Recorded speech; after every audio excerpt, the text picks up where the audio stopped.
Okay, so please state your name. Gregory Beylerian. How was your name chosen? Oh, okay. I was originally going to be, according to what I heard later in life from my dad, Attila, after Attila the Hun. That was my first. And then somehow Gregory, I think, came from St. Gregory, the Illuminator. But I'm not sure about that. When and where were you born? I was born in New York City in 1968. How many children were in the family, and where were you in that lineup? I was the first, and I had a sister. I have a sister who's 2 years younger than me. What's her name? Karina. Karina. Yeah, which is an unusual name for an Armenian. What was your day-to-day life like as a child? What games did you play? Who did you play with? I was a very introverted child, which might be hard to imagine because I don't seem introverted now, but I was. I was very shy, and so I didn't even speak much until my teenage years. What games did I play? I was very experimental. I liked taking things apart and making sculptures out of them. And I would make them into gifts from my dad and stuff. And then eventually he was the one who said, hey, photograph those things. And they became my portfolio, and that's how I got into art school. So. Let's see, what was your favorite food as a kid?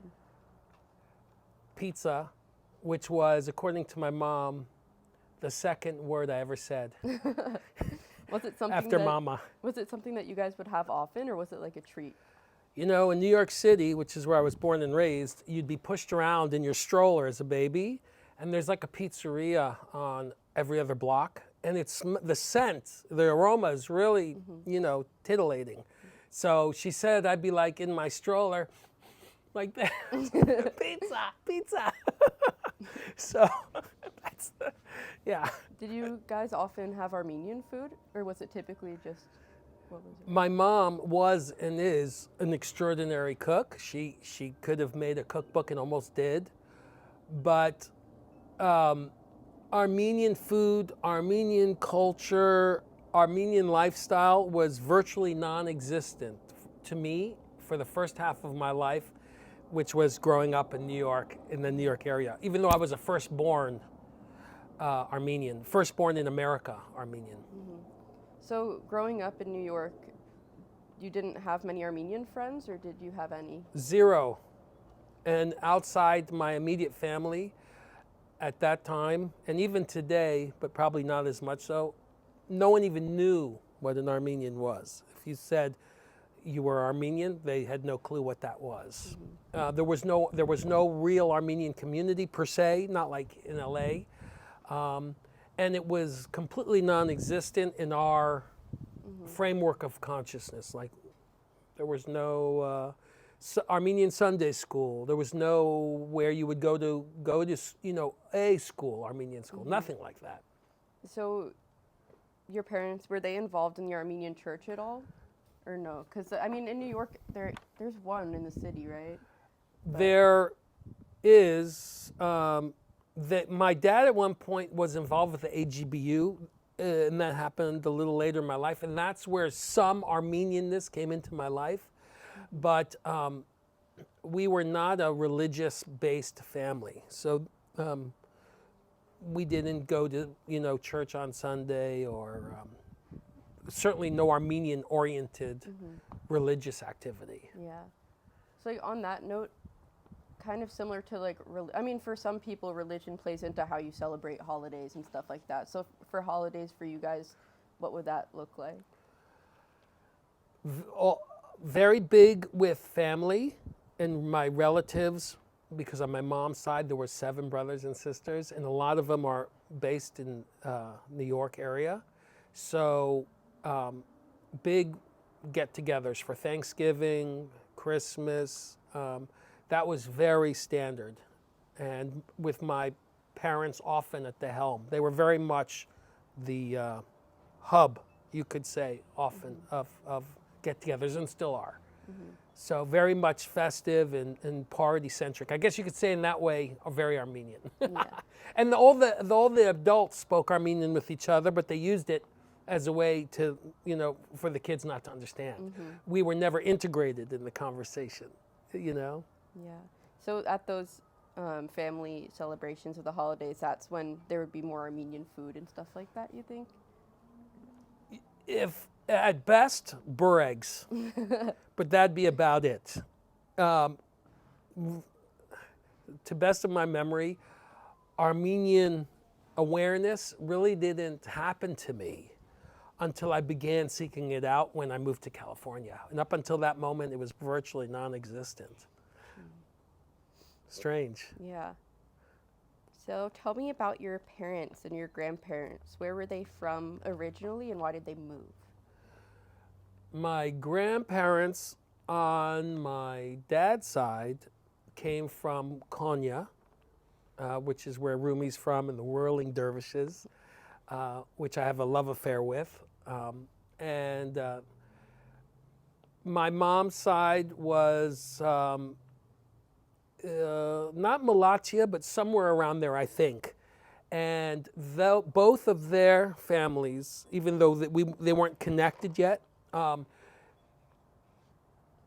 migrated out, escaped around the first wave of massacre attacks in the 1890s, I think. That one. The one before 1915, they got wind of what was going on and hit the road. And I know that my grandparents had a building. They were merchants in Konya, and the Turkish government took it and turned it into the police station. And I think it's still that to this day. I always want to go back and check it out. I don't have the details on my mom's side of the family, but both families migrated to Egypt, and which was, I guess, where one of the favorable immigrant applications where you could go at that time. And there was a flourishing Armenian community in Egypt.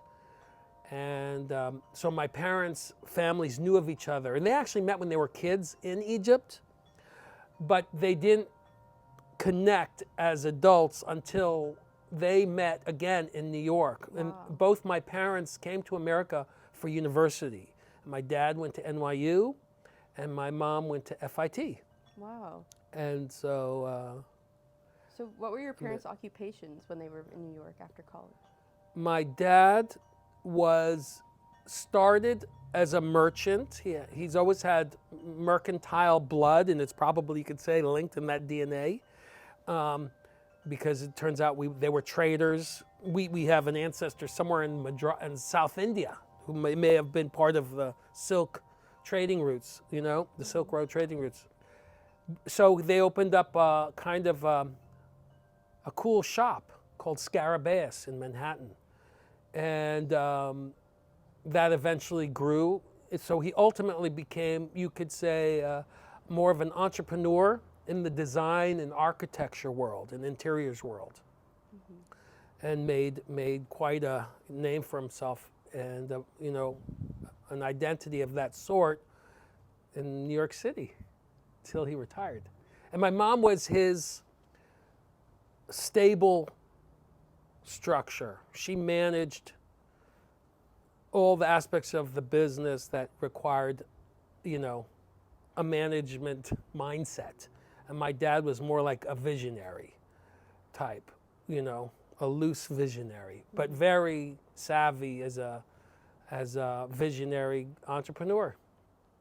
Yeah, so merging design and business, basically. He was very good at that. What did you think that you were going to be in the future when you were a kid? I never thought about it growing up. You mean when I was a kid? And then I guess like in high school, college too. Even in high school, I never thought about it, but what I was doing was naturally very creative. The thing that I latched on very young, like around 5 or 6, the feeling of being very free and in a joyful state when I would be in a creative process. And my dad, you know, he was the classic immigrant mindset in certain ways, even though they're very contemporary. They don't follow a mold. But he was, you could say, stereotypical in the sense that it was not very easy to get applause. He was more critique-oriented person, right? Point out flaws than a praise. And they weren't very conducive to give affection. He wasn't.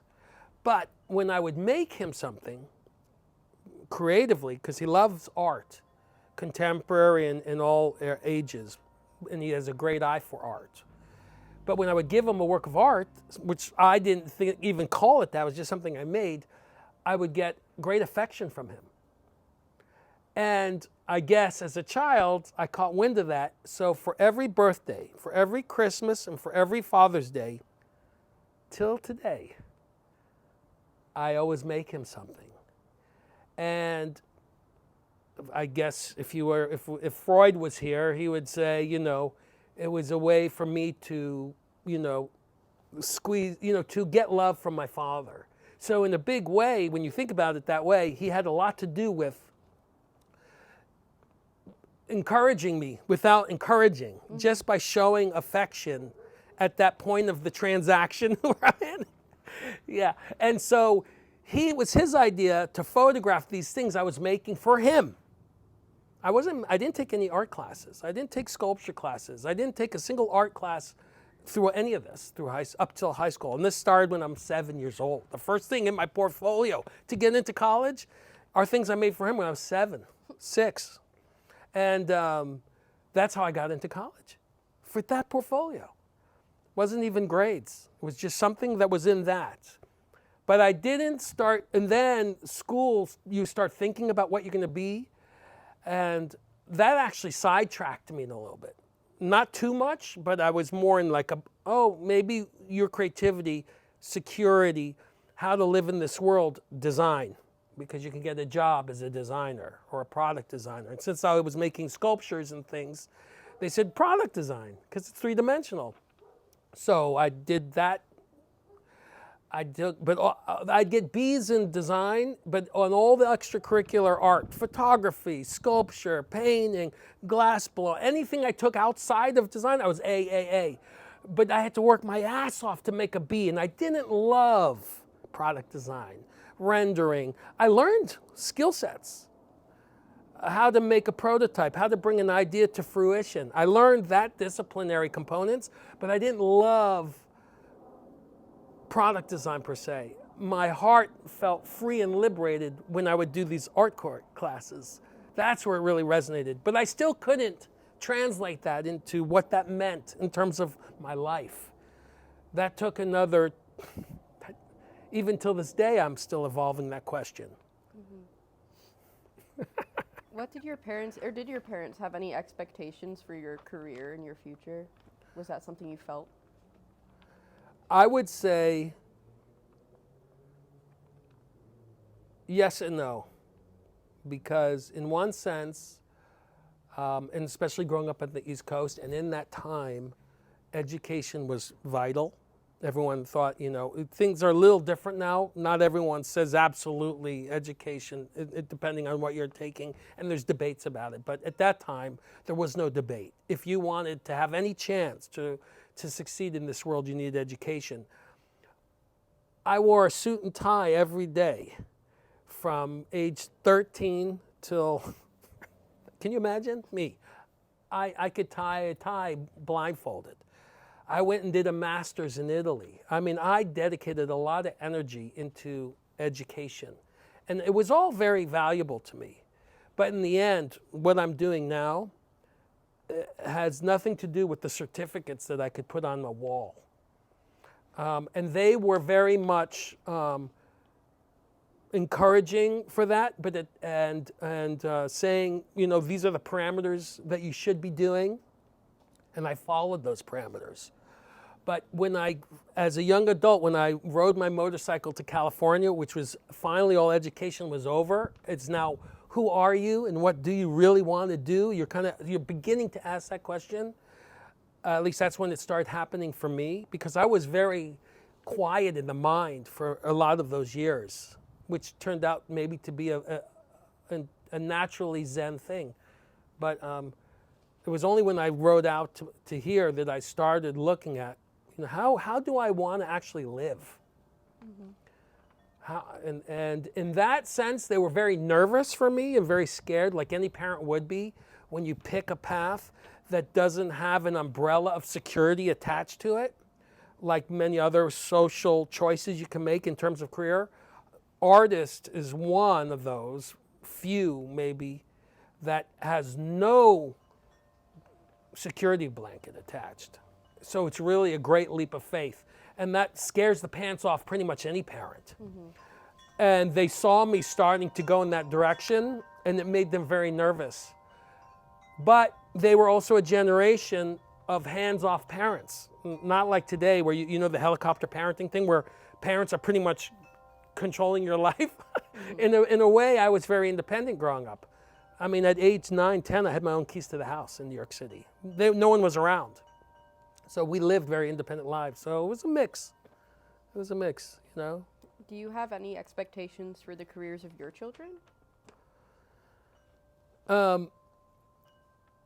My approach with that, especially because I have a daughter who's now a junior in high school, and now when you're in that curriculum of the education journey, those are the next steps. Okay, college is coming. What do you want to be when you grow up? You have to start making these choices, and I can see the anxiety. And, I remember when I was her age, I could not communicate externally what could only be felt in a very deep intuitive place in my heart. But there was no way for me to be able to express that. So I say to her, and I'm not saying this is the right advice or not, but I say, relax, take a deep breath. You don't have to know the answers of the future. My guidance advice is your heart could be something like a compass. Use it, feel it, and follow it, which is follow your excitement, follow the passion. Even if it's subtle, whatever's the most interesting in that moment, step in that direction and see where it goes, and be a little courageous. Don't be afraid, because one day, if you're so lucky, you may end up being 80 years old, sitting somewhere, maybe in a retirement home or something, and you don't want to be that person with a list of regrets of all the things you didn't do. That you love to do but were afraid to do it, or maybe whatever the reason might be. So that's kind of my attitude, especially for a young 16-year-old. I don't want to snuff out any sparks. You know what I mean? Like, follow your heart and don't worry about it. Have an exciting life. Do you have a time in your life that you can pinpoint that, like, you had that spark of knowing that you want to pursue art in some way? Say the question again? Like, can you pinpoint a time in your life where you felt that spark or that idea to, like, take that leap of faith to pursue art? Like, was there ever a moment where you kind of felt super confident about this is what you're going to do? Yeah, there is that moment. So, like I was saying earlier, the first half of my life was highly education-oriented, which, yes, gave me great discipline and gave me many things. And then when I wrote after I came back from Italy, which is where I did my master in design and art, and learning from these mentors. It was really cool. And all this time, you living in Europe, traveling around the world. I was already traveling to Egypt. I knew so many things, but I knew nothing about my Armenian identity, by the way, yet. Now I'm complete opposite place. But just to answer that specific question, when I came out to California, I took a break from being on this path of education, following the path to success, all this. I took a total break. And you know what I did? With a list of degrees, I get a job on a construction site with like some friends, building houses, outdoors. Like, I left the whole world of all that. And I had so much fun. waking up with the sunrise, you know, driving home during the sunset. And then I get a job. You know, I'm just figuring it out. I'm totally off the grid from all of this stuff. And then I have this motorcycle, so I'm delivering these, what do you call it? Like if you got a messenger, an important document. That's what I did for 6 months. And then one day, I deliver a document in the design studio, and the girl who's receiving the document in this fancy design studio, I have a little epiphany. I go, I'm so much more qualified than probably a third of the designers in here, let alone the receptionist. And I realized in that moment, I'm kind of ready to reemerge. I had my little like self-exploration, and we didn't have internet yet. This is like mid-90s, okay? So I go to the library. I'm like, where am I going to get a job? And I don't know. I landed in one of the books, and there are Disney consumer products. I says, oh, I know consumer products. I had already apprenticed for some of the like legendary designers in Milano, in New York. So I had that. I says, maybe I should try the mass market. And I make one phone call, and the woman on the other end says, oh, we're the design team. We just relocated to Burbank. For Mickey, Minnie, Pluto. I can't remember the 6 standard characters. Goofy, Pluto, Daisy. Anyways, just the 6 of them. I met, and boom, the next 3 years of my life, I was now at Disney, having the time of my life. It was an incredible experience. I got to really, but here's the question, the roundabout to answer your question. After 3 years, I had saved up a lot of money because I was a bachelor, I had a great job, I was traveling to India, I could do all kinds, they let me go on sabbatical and I'd come back. We had this awesome relationship. And then there was a huge economic meltdown, something tanked, I don't remember what movie it was. Everyone got nervous and there were layoffs galore. And my boss was like, hey, we're moving to the Pooh department, Winnie the Pooh. You want to come? And I kind of thought about it and said, maybe I'm ready now to take the leap of faith, which really meant to begin my life as an artist. Meaning, and I have no idea what that means. It just means I'm cutting the umbilical cord from the illusion of security, which is what that job offered. You know, I was trying to find as much strength as I could from people like Helen Keller, who talked, you know, helped me understand a little bit about what is the illusion of security, and how much could it participate in us not living to our full potential. So that was the most exciting and at the same time the scariest moment of my life, because I'm now walking myself into an environment where I have no idea where I'm going to. And that lasted for about a year without any fear, because I had saved up enough money I could live how I wanted for a year. So I just spent it in my garage, which I converted into a studio, painting morning, day, and night, just creating art, sculptures, going wild. And then I woke up one day and I had no money left in my account. I'd spent it all. And that's when the journey really began. Because, and as scary as it was, it's what had me now pay great attention to reality and learn how to shape. I don't want to bore you with all those steps, but that was the big moment for me. Was leaving Disney and starting on my own. Mm-hmm. I feel like as artists, it's hard to feel completely satisfied. There's always like kind of like an air of perfectionism that we all have, I feel like, I'm just interested in how you would define success. Because I shouldn't talk about myself, but my dad asks me that a lot, and I find the answer very intriguing for different people. I remember debating like my dad with that question, because,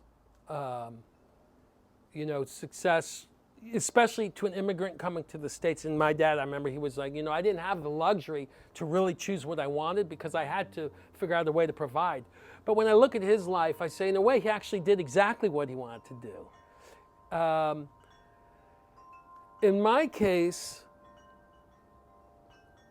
for me, success, I never focused on money as the measure of my success. I felt success for me is flowering my potential. And I knew then, and I knew much more now, that you can choose a path that is economically fantastic, but instead of flowering, you're maybe even going the other direction. You're dying inside.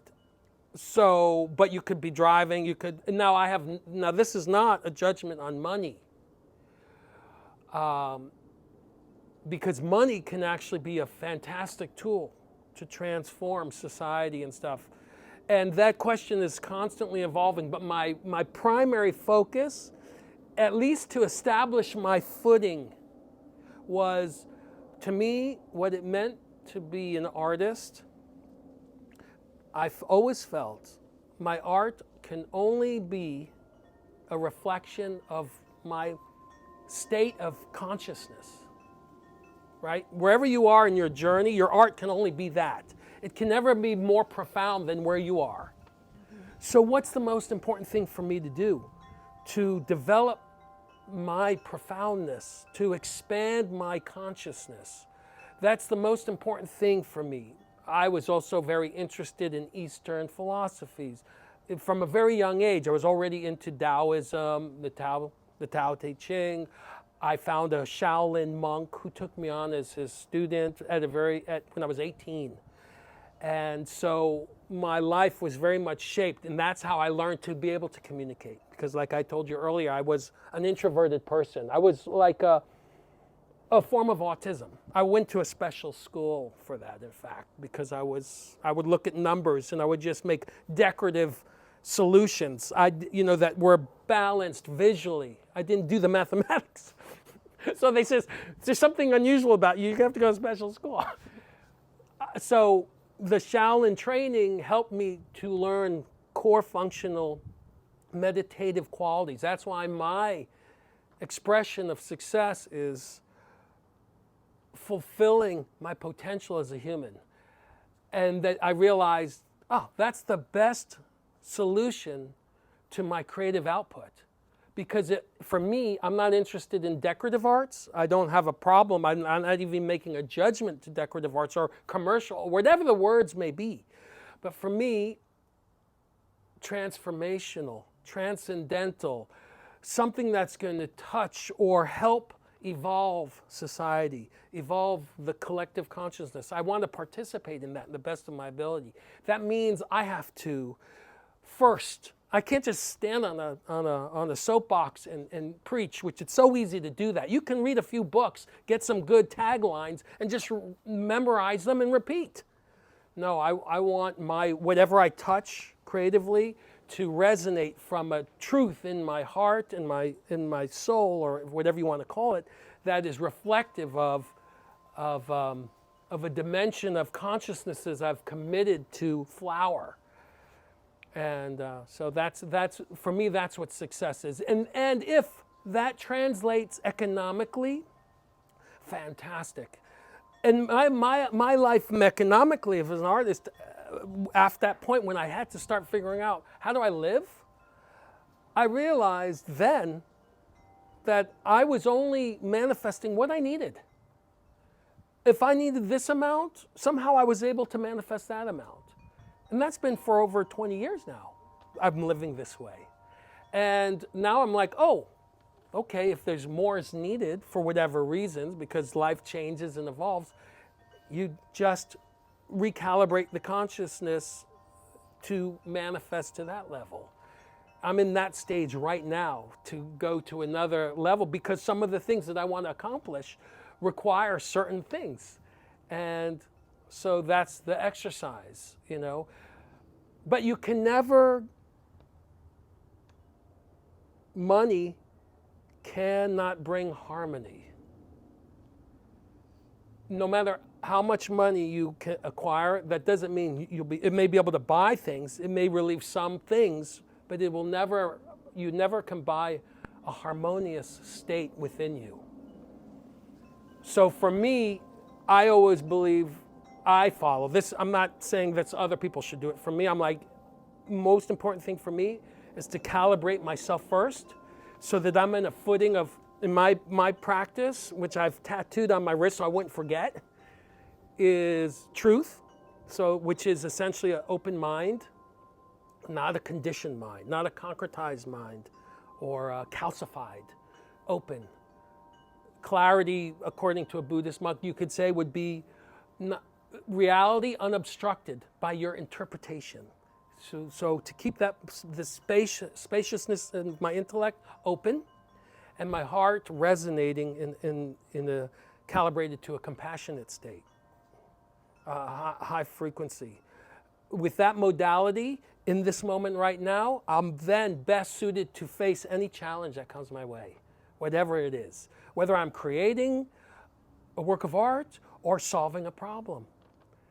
I'm best going to address that challenge from that position. And that's how I approach everything. Well, that's great. As opposed to other forms of self-expression, or I guess I could say, what is it about visual art that you think makes it, I don't know how to phrase this. What do you think it is about visual art that you find it easy to express yourself that way or to reflect in that way? Like compared to, I don't know, writing or going on a walk or something to like take your mind off things. What is it about visual art that kind of gives you that clarity? I have, in a way, worked hard not to emphasize one mode of communication actually over another. And I could reference one of my inspirations comes from mid-16th century in Japan. His name was Miyamoto Musashi. He was a legendary samurai swordsman. He wrote a beautiful book called The Book of Five Rings, and it's small. He wrote it in the last 5 years of his life in a cave before he passed his way. And what I liked about him, why I'm referring to it, is that one of the skill sets that he achieved was not to take precedence, to look at one thing as better than another, because that could be compromised in a situation where he didn't have access to that one thing. So he made use of what would be available. Could be a newspaper if you need to. See what I mean? Now, so my life has been engineered to follow, to use my heart as the compass.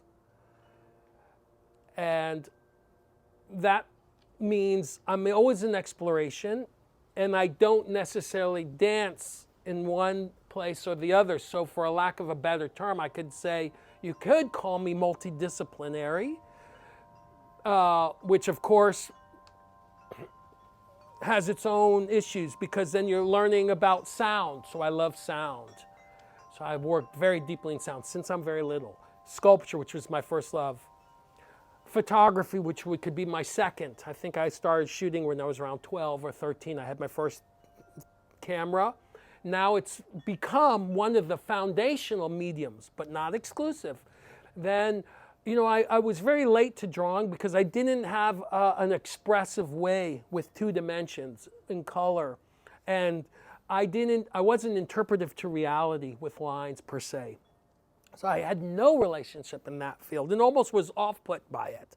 I didn't find intuitive connection to there till later, when it became impractical to be a sculptor for me, because all of a sudden I like to work prolifically and build it, and having, where are you going to keep all this stuff? I just love always being in creation mode. So sculptures became very impractical. You know, and I probably didn't quite address your thing. So I'm kind of not answering this question about visual arts. That answered it pretty well. Yeah? Yeah. Okay. It doesn't have to be like what you think the answer should be. It should just be whatever. I'm saying if the impulse of inspiration comes down the pipeline through and everything's lubricated in a way not to interfere with it, knock it out of with judgment, right? Because all this stuff has to be in alignment for you to have a really fluid experience. Then that power can be transmitted into anything. It could be into a performance moment that may or may not even have been recorded, or shaping of a piece of a paper, or one brush stroke, or a few words. It comes out in a poetic form that gets captured. So I never look at the medium as being the power. I'm looking at the essence and the quality of the essence, and then it can be transmitted in any medium or form, even in non-physical forms, telepathic forms. Now we have metaverse, which is a whole new environment of application of art in a digital sense. Anyways, go on and on. This is going to go in a little bit of a different direction now, but okay. Did you feel, or do you feel, a sense of otherness in the Armenian community after moving to Los Angeles? Or did you feel immediately just like accepted with open arms into the Armenian community? Both. First, there was always the shamar reaction when they find out you can't speak Armenian. So there would be a little bit of a shame component there, like, hey, you're being a bad Armenian. Well, the language is critical. But at the same time, just before I rode out to California on the motorcycle, my cousin sends me a CD of Jivan Gasparian. Now, up until this moment, like I said, I was illiterate in anything Armenian. History, culture, you name it. I had nothing. I had nothing to offer. But then, I was deep in music. I had already recorded like 5 or 6, albums, you could say, not published officially, but in bands and things and this and that. Music, I'd never heard anything like this. The Duduk, when I heard this CD of Jivan Gasparian, tears were coming out of my eyes. And no music I'd ever heard. As a huge lover of music, nothing moved me like that. So when I rode to California, I spent 6 months trying to find a Duduk. I had to have this instrument. I had to start to play it because I'm all about the heart, right? And I says, nothing. I'd never heard any instrument transmit the soul of the heart into sound, into sonic terms like the Duduk till this day. And then that's how my journey began, because I met the guy who had the record label. What was his name? It's before your time. He had a little record store in Glendale. He's a super cool guy.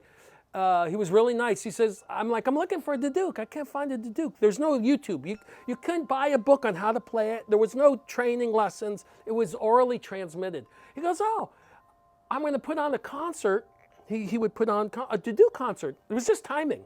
He said, come, they're practicing tonight. So I go. This is how I began my journey into the world of my Armenian roots. The guy didn't speak a word of English. He was the head. He was a master Duduk player. Actually, one of the best I've ever heard, and I have a big collection of Duduk recordings. He's like, you want a Duduk? He's translating the guy at the record store who's the producer. He says, how about you have the teacher come with the Duduk? Would you want a teacher with that Duduk? I said, okay. So for 7 years, I'm locked in this brotherhood. He's teaching me Duduk, which is the musical language of the Armenians, and I'm teaching him English. I end up traveling with him around internationally in his ensemble. It's these old guys playing ancient Armenian music, and me, young, kind of, long-haired. I didn't fit the model. You know what I mean? Like, who's that guy? Who's him in this ensemble? And it wasn't young kids at the concerts. It was like older people. And I'm like in my 20s, and I'm with, So that's where it began. And then my grandmother passes away. I bring my Duduk, and I played at the funeral. And the priest takes a liking to me. We become best friends. An Armenian priest. Remember, I didn't spend a day in a church, but my life was, you could say, following spiritual practices. So we become very close. And he introduces me into the whole world in that sense, because I did countless projects with him, and he was part of the whole Armenian youth communities, the Armenian camp, the Armenian this with the kids. So I was like, I'm on board. So I shared all my creative experiences and knowledge. So little by little, I'm like absorbing Armenian culture, Armenian heritage. And then the icing on the cake was spending the last years of this woman's life, because she became a patron for this big installation. And that's when my time with her, it was like a master course. So at this point, I'm very, very deeply oriented and knowledgeable, more than anyone I know in my family, and most people I know don't have that level of understanding, from ancient Armenia to contemporary to culture to politics to all this stuff. I still don't speak the language, but I have a great depth of awareness, and having returned to those places and went to Turkey and went to the ancient lands and documented the whole thing. So I went full circle from being completely ignorant to be very, very deeply connected to our ancestral roots. I'm interested to know, would you consider yourself an Armenian artist, or simply just an artist? Or does your identity play a role in how you would define yourself like that? Going back to, I've toyed with that. I've questioned myself on that, but my root protocol is to not be bound by my identity. That doesn't mean I reject it or deny it, but I don't want to be bound by it, because this transcendental journey that you might call, I don't want it to be limited by my identity. Now, what do I mean by that? Well, for example, this installation I did in 2015 for the 100th centennial of the Armenian genocide, I ended up getting this commission. People were presenting ideas, okay? And Father Voskin, he's the priest where I became very closely friendship connected to. He says, why don't you submit some ideas? And the first idea I submitted, it was like in the one door out there. It didn't stick. But then one day I'm in the shower, and an idea just came to me. So I call him, I got another idea. I run over there, I hit play, I played the Duke, and I pitch it. And that kind of all of a sudden took root and became something. The spark got like a virus. Fast forward, it gets accepted, and now I'm in a big boardroom with the Archbishop, the head, and all the bureaucratic people that are around a big oval table, just like you'd see in a movie, and me and Father Voskin, and getting ready for the dynamics of the dialogue. And in there, I says, "Hey, why did you pick me?" Because I always was told I was a bad Armenian, because I didn't follow the rules. I don't fit the model. And they said to me, see, this is the identity thing. They said, your project was the one that didn't hold the trauma. See, I was let to be growing up, so I didn't have relatives telling me what the Turks did all the time, for example. In my DNA wasn't a memory of trauma specifically, which congealed into hate, which is part of an identity. I didn't have it. I had been spared that. Not consciously. My parents were busy living a contemporary New York City lifestyle, and I had my own keys to the place. So my project was about unity, evolution, a future projection of how we could heal the past and move into a future by transforming the pain and suffering into medicine, transforming poison into medicine.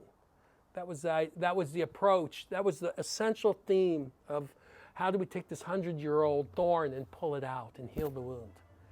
that's what I was offering, which of course interplays with all these things I've been telling you a little bit about, how I create and how I approach life from. And that's what it was. And so in this sense, I'm saying for the question of identity, because I could go beyond my identity as an Armenian, I was able to bring my identity as an Armenian to a new place, because I wasn't bound by it in one narrative. That's the beauty of allowing my identity to be flexible. That means right now I could be a priest, and then the next moment I could be a warrior if I needed to. If I needed to protect somebody I loved, I could adapt to the situation, because my identity is not fixed. And therefore, my hope is that with that skill set, that means I can go into a challenging situation and look for a solution, because my identity, I'm not nationalized. That means I might be able to work with a peaceful protocol, because I can look at the situation, hopefully, from more than just one perspective. So, I'm talking my butt off. No, it's great. It's fantastic. Okay. Trying to... Do you think that you have a style in your art? Well, that goes back to identity. I remember, reading something a long time ago where an art critic said the worst thing you can do to an artist is give him a lot of praise and success early on in his journey. Now, what is he saying? Let's say you build a collection of work, and that body of work becomes celebrated. You see, it's always about going beyond your dimension of comfort. How to get comfortable while stepping into unknown, right? How to be able to handle that. For me, that's the essential journey of an artist. And the dilemma is, okay, in any one of my mediums that I work with, even the ones where the genre has been with me for 30 years, for example, figurative art making has been in my DNA since I was a little kid, way before puberty, because it has nothing to do with that. It's a far more deeper journey that I'm constantly evolving to, but it's still with me till this day. And so what happens if I get locked into a style that's successful monetarily, meaning people are loving it, people are buying it? Well, the next time I go back into that studio, and this could be, think about it in music. Okay, you know how often a rock band, oh man, God, I wish I could play this kind of jazz. I'm feeling jazz. No. The marketing managers go, you can't. You got to stay in your lane, because that's where the marketing is. And so there's all these social interplay components. And even if you remove the external components that could be pressuring an artist to keep doing what works monetarily, because there's other mouths to feed in that, let's just look at ourselves as an artist for a moment. Well, would you have the courage? You see, I know those color combinations work. I know that, that works. I know it works. I get a lot of love when I do that. So now am I dipping? How did I get to those things? I must have dipped my toes outside the safety, the Joseph Campbell, right? The adventure, how do you find the treasure? You gotta go outside the walls of your village, right? And embark on that journey. Are you going outside the walls of your metaphorical village? If you resort to your memory, see, that's what happens. Identity is fixed somewhere in your memory. Style is fixed in your memories. And if you creating from your memory, you're staying inside the safety zone. So what am I getting to? That breaching that dimension, which is where you could say spontaneity exists, improvisation, exploration. You're going physically, if you're going somewhere and you don't know where to find, it's written in every Disney and Lord of the Rings movie. What's the narrative, right? The arc of the narrative. There's something you want. There's a treasure out there. Metaphorically, it's you flowering. But to get there, you're going to have to first go to your blacksmith. You're going to need some tools. You might need some medicines. You might need some food. You pack your bags. You say goodbye to the rest of the people in your community who don't have the courage to make such a journey. So they're waving goodbye. And what's the first step? Outside the big gates. But that's the first step you have to take. And then you have this open field, and then there's a forest, and it's dark. And you know, to get to that mountain, you got to go through that forest. And you've heard in the village that in that forest are scary things. But if you want that treasure, which is your heart, that's where you could say your heart and the treasure in your heart is there. That means you're not actually literally going anywhere. It's a metaphor. But the thing is, that journey is told in the narration to help you understand, have a little courage, and because it's an unknown. The style, so for me, I want to never be imprisoned by a style. And I'd like to let it live and play its course. It may be a journey because you're in a phase, but I never want to be concretized as to become my identity. Then I'm no longer growing. So for me, the journey, I would like to always keep evolving. As long as I'm breathing and can create in some fashion, I want to keep going and going and going to see where I can get, as far as I can go in this life. As Gregory Beylerian, that identity. Let's see. I hope I'm giving you some nuggets. No, it definitely is.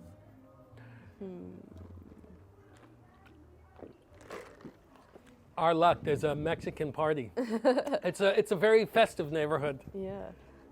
Do you think that growing up in a place with a small or non-existent Armenian community has pushed you to feel a deeper connection to your heritage?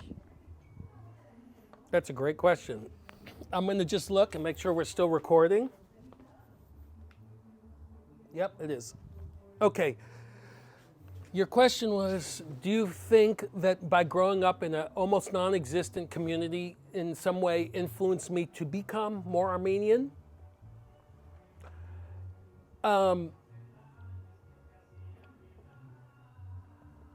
I know others who grew up similar to me, and it didn't happen that way for them.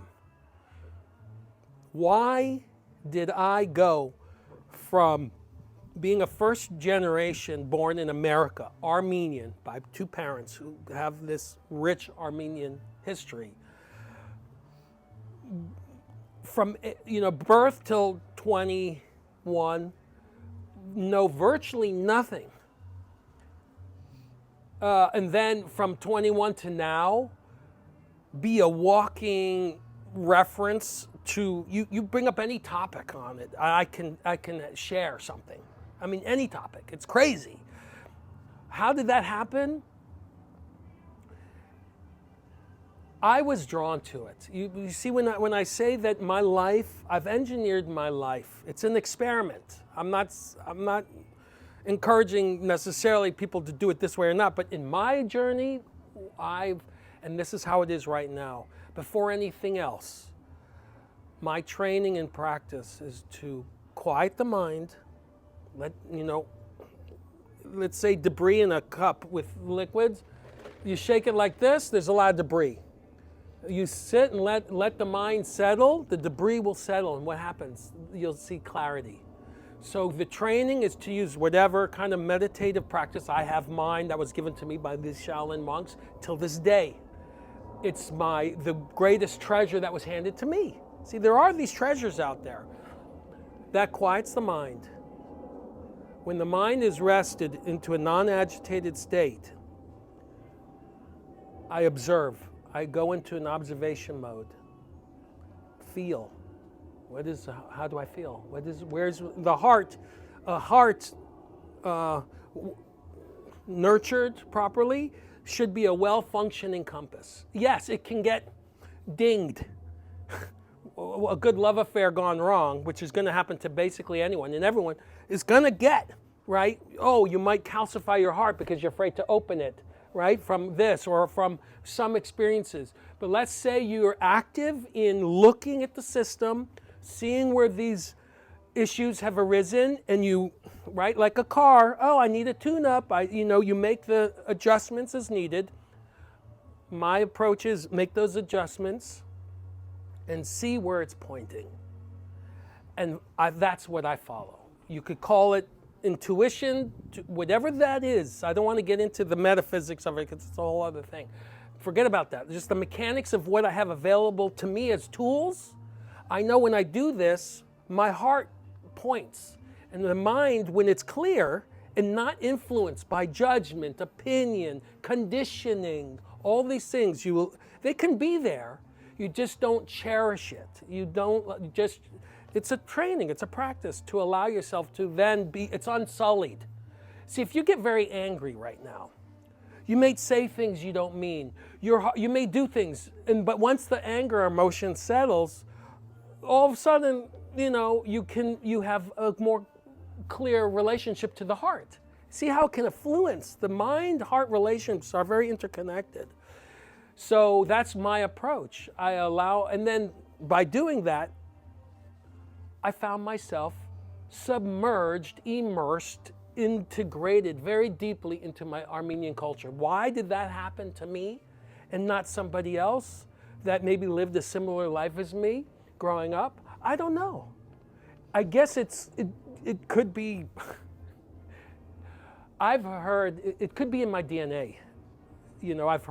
Have you heard this, where trauma is now transmitted through DNA, right? So our ancestors, I don't know why though, I can't say. We could talk about the interesting elements of it, but this just happens to be what it is for me. And it continues to be that way. There isn't a day that goes by that I don't check in on my Armenianness. What's happening in Armenia right now? I was supposed to be there 2 weeks ago. It got put on hold due to all kinds of the war problems and the COVID problems. But I was supposed to be there 2 weeks ago for a project. I dreamed to go back there, What was it like the first time you went to Armenia? I had the classic experience where you land at the airport and you see Mount Ararat. I had that experience, the eyes, the watering. Why are we so magnetically drawn to this land?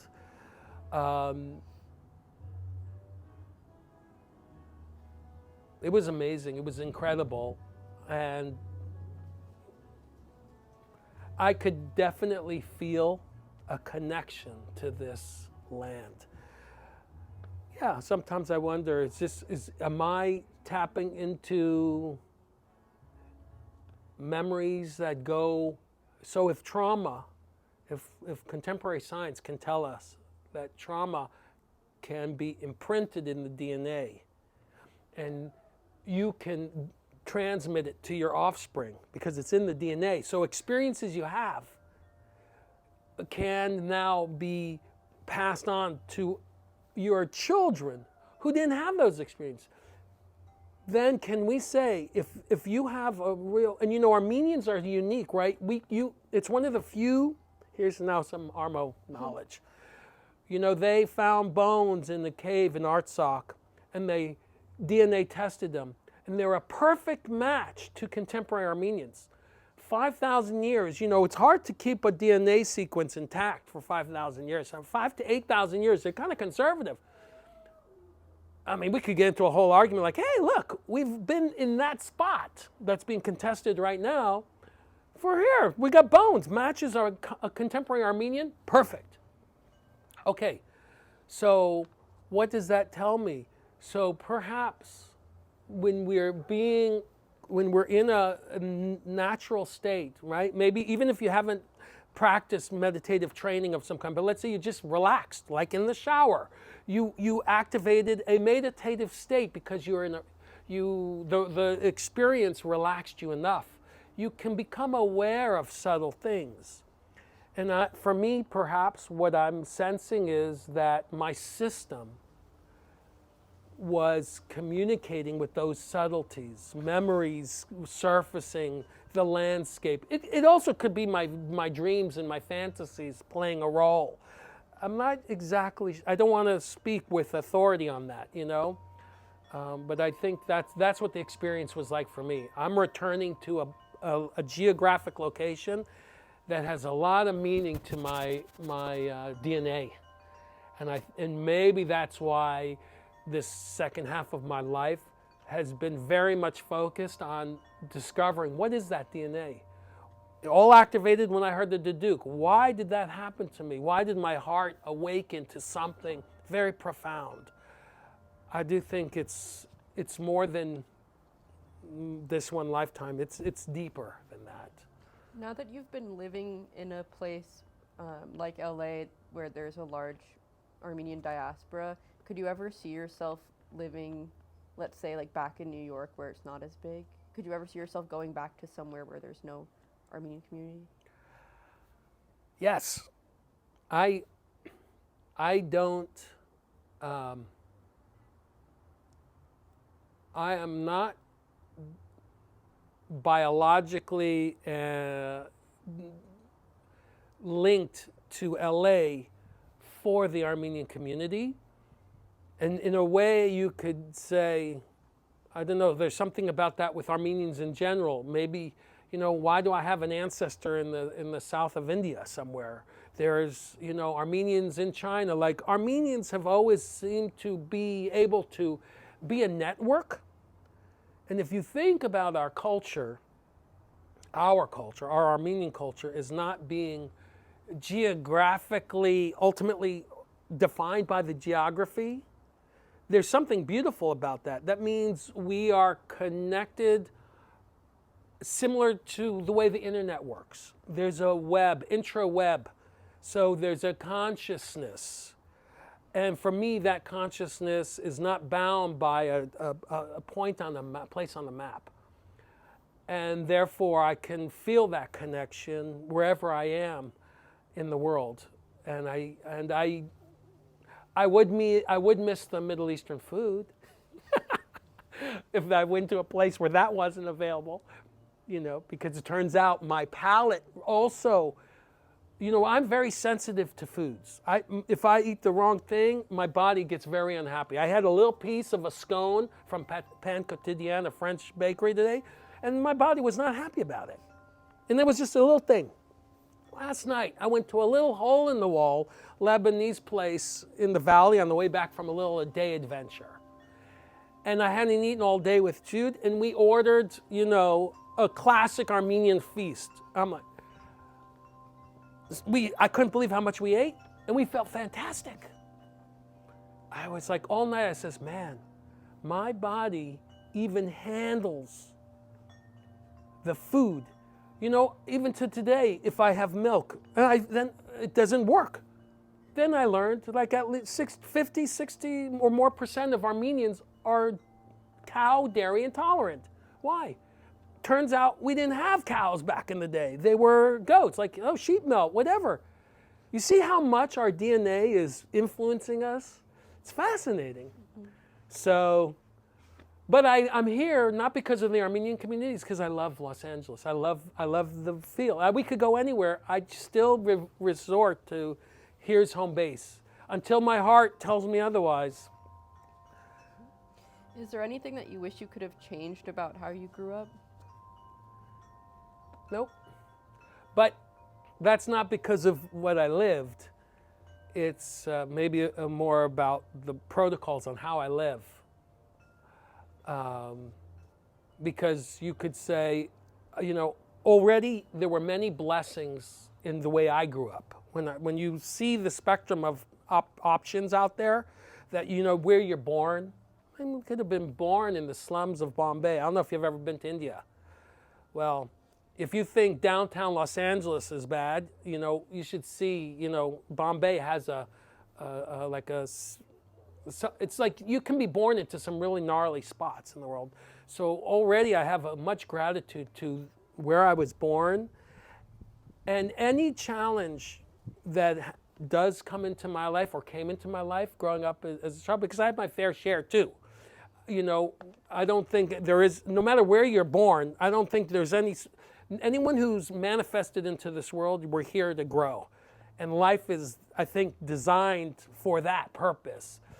So my attitude is, I can, it's either going to be a wound or it can become wisdom. That's the idea. So I look at a wound as an opportunity to evolve that flowering process. That's what the challenge is. For me, I've come to realize those are what the challenges are for. Those hard moments in your life are there, and they're an opportunity. When you use it, not deny it, not suppress it, when you actually embrace it for what it is, and I don't mean, oh, I need a couch for 20 years with a therapist to look at it constantly every day. Not that. I'm saying there's got to be a way, and there is. I mean, this is what I'm using. I'm using my challenges to help flower and become my wisdom. I find that critical as an artist, because artist, entrepreneur, like if you're going to be like self-employed, it's very important to learn. It's no different than if you talk to any of the success stories of entrepreneurs. What are they doing? They're going to fail 100 times, and each one of those failures, they're learning something, and then they evolve. See, you don't want to be the person who has a failure and runs into a corner, because then you're not growing from that. See, that's why entrepreneurs are a great model for contemporary artists. To look at, see, how do they? Because they don't have they're not using a security blanket either, and that's a liberation protocol for me. So I look at the hardships as growth opportunity. What were some of those hardships or obstacles in your career as an artist? As an artist? Yeah.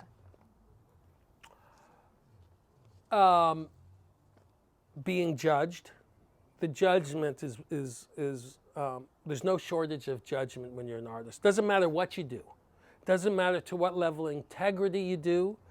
There will always be judgment, and that's for any creative.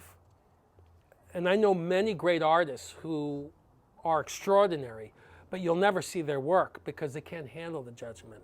You have to have a lot of courage to just put a work of art that you've made with your heart. See, it's easy to sell a vacuum door to door. If someone slams the door in your face, it doesn't matter because it's just a vacuum. You didn't make it. But if you made that vacuum with your blood, sweat, and tears, all your soul was put in that, and one person slams the door, you're going to run like into the cubbies, into the closet, and put it all in there for the rest of your life. If you can. And so for me, it's a journey to learn to get beyond that one door, one stage. So that's one critical one. Early on, you have to find, your understanding of that and not allow that to influence you in the way that it has. I've seen many people who are great artists, but they can't handle the judgment. So they're doing other things for a living. So that's one, the judgment. The other challenge I had to face was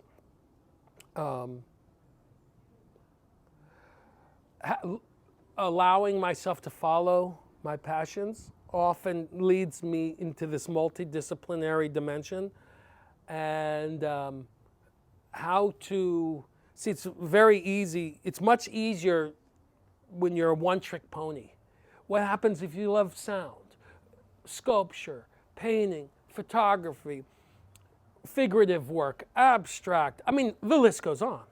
Because this is me. This is, if I'm saying I'm not going to, I see all these influences in the world, but at the end of the day, and I see all these inspirations in the world, but at the end of the day, what am I trying to do?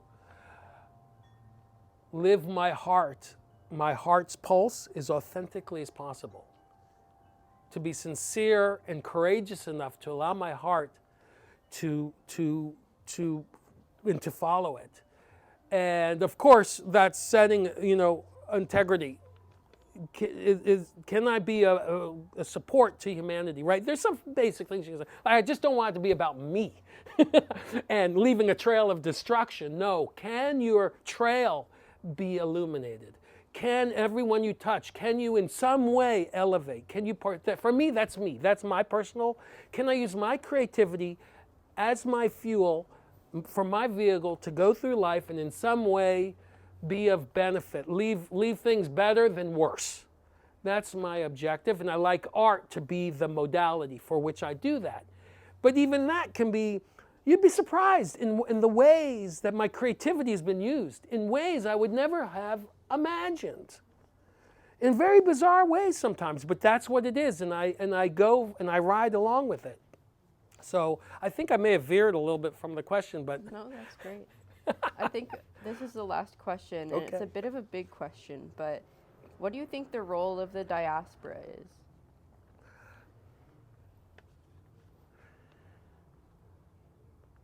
So maybe that touches back a little bit on what I was talking about earlier with you about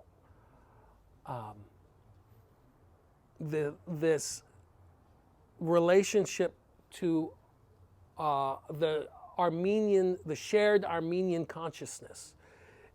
If we can understand that our DNA has a certain resonance, which means frequency, not unlike a radio station. And the perfect combination of certain structures accumulate to be Armenianness. And so if you have a certain amount of Armenian DNA, then you've got a certain amount of, maybe I'm playing, right? Maybe somewhere I could go dig up some contemporary science or something that can say, but there's a little bit of poetic, heartfelt expression to this question. Because what I'm saying right now, I can't say for sure that I can support this with science, which is pretty much what, the contemporary world almost requires that. Where's the science to back up what you're saying? I believe I could formulate what I'm telling you in that, but I can't say it specifically, okay? We might have to talk with a quantum mechanics science specialist or something. I think it might be in there. Because what I'm saying is, in the frequency of our DNA, it's like a signal. So why am I bringing that up when you say, what's my relationship with the diaspora? That means I am an Armenian living outside of my homeland. Can we say, would you say that's the academic kind of a definition of the diaspora, or someone like me who's Armenian, but I don't live in Armenian, right? Mm-hmm. So I would say that even though I'm not physically there, and this is what I was saying earlier, I'm tuned to that frequency. How? By being consciously present and aware of it, meaning I'm tuning to it consciously. I think most of us who aren't studying consciousness, see, as an artist, in some way or another, we're studying our consciousness, or we're working with it. But to maybe the average Armenian, you're not studying your consciousness, your life is a result because you're tuned to it. And so the responsibility, or what was the actual angle? What is the role or the responsibility of the diaspora? Okay. So that's not just me. You're saying, in my opinion, how do I think others should also participate in it? So let's say for this moment, because I played with identity. I said, in one hand, I said identity has great value, and at the other sense, I'm deconstructing my own identity, right, to go beyond. So there is this. I'm kind of playing to this thing. So I would say, if I'm referring to myself, and I say, I would like to support or contribute, raise awareness. See, I'm referring to frequency. Part of me is my Armenian frequency, which is, in a quantum language, we could say, is not bound by time or space. See, quantum mechanics, this is the play. It's not bound by time and space. There's a dimension, there's a field where information exists, okay? This is me as a non-scientist sharing this. Well, imagine that our Armenianness resides in this space. okay, wherever I am. If I'm in Portugal, if I'm in New York, Argentina, Armenia, Russia, wherever I am in the world, but I hold this in my heart, Armenian frequency.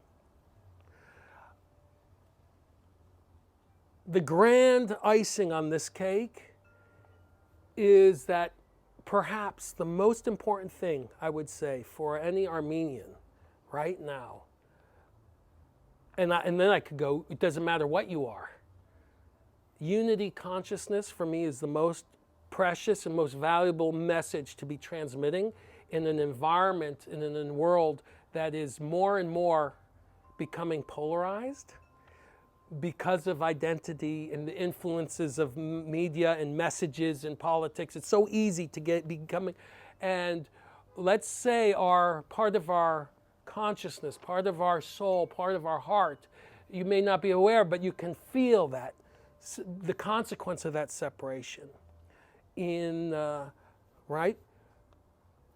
Just this morning I heard when a couple is together in a harmonic state and puts their focus on something, it doesn't matter if you're boy, girl, boy, or whatever the coupling is, those two together, they noticed, I forget how they were measuring it, 7 times the level of energetic outcome was capable than if they were not working in the unified consciousness or unified state together. There was an extraordinary manifestable capability. So I'm saying, imagine this. Let's leave the rest of the world out of this for the moment, and we'll just say the Armenian diaspora, just to get clarity on what I'm saying. My objective is, this is my personal thing, and this is my suggestion, that the priority is unity consciousness. Whatever political side you're on, whatever religious, if we were to make a pyramid, at the highest point, if we have Armenian is the component to this pyramid, at the top, let's put Armenianness at the top of that. Below it is all the other things that are important to you.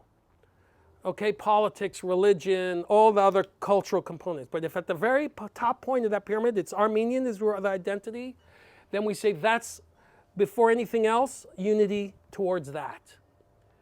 And we should never spare, the power of the pyramid should never crumble because of something below it.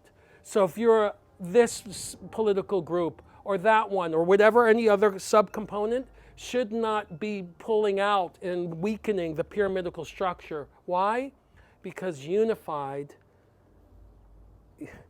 poetically or scientifically, we could say there's so much more momentous capability. And if you're an Armenian, we're dreaming of more, unless you're a psychopath or something and you're dreaming of worse. But I think everyone we can connect to says we envision a beautiful future. Let's not define what that is and just say it's better. Well, then unity consciousness provides that possibility.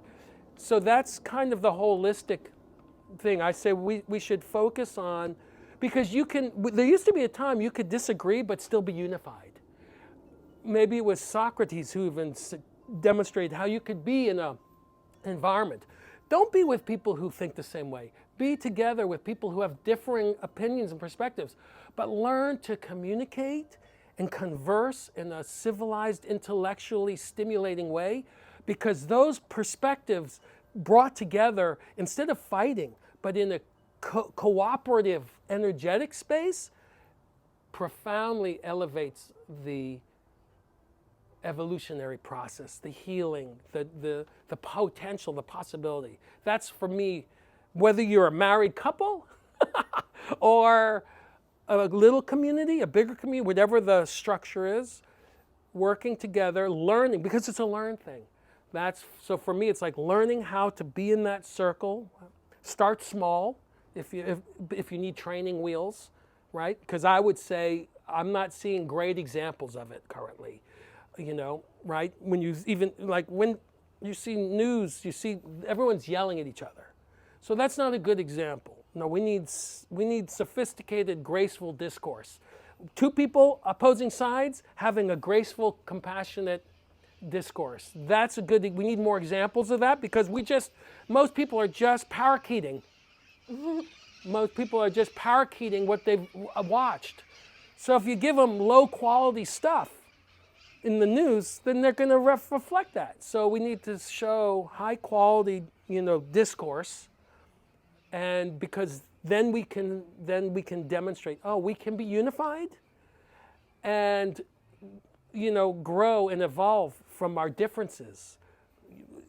A husband and wife, where should that vase go? Here or there? They could fight and kill each other over such a mundane thing, but if they learn to communicate, they might find a spot that neither of them thought that's even better, because they had perspectives that work together, and that, you see what I mean? So if we all unite with our perspectives, we get a more holistic view of what it could be to celebrate our Armenianness.